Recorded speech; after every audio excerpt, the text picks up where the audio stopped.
স্ত্রীদেরকে আল্লাহ কি দায়িত্ব দিয়েছে একটা ফ্যামিলিকে সুন্দর করতে, একটা দাম্পত্য জীবনকে সুন্দর করতে। স্ত্রীর এক নাম্বার দায়িত্ব হচ্ছে she should make a comfort to her husband.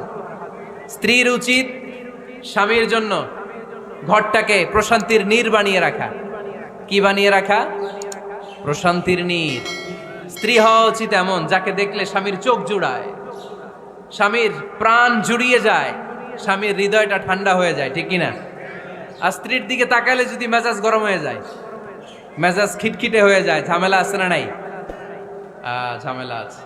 এজন্য মেহরবানি করে আমাদের বোনরা যারা, এমন কোনো কাজ করবেন না যেটা স্বামীর মেজাজকে খিটখিটে করে দেয়, কারণ আল্লাহ তাআলা আপনাদেরকে তৈরি করেছে লিতাসকুনু ইলাইহা। স্বামী আপনার কাছে গেলেই যেন তার হৃদয়টা প্রশান্ত হয়ে যায়, ঠিক কিনা?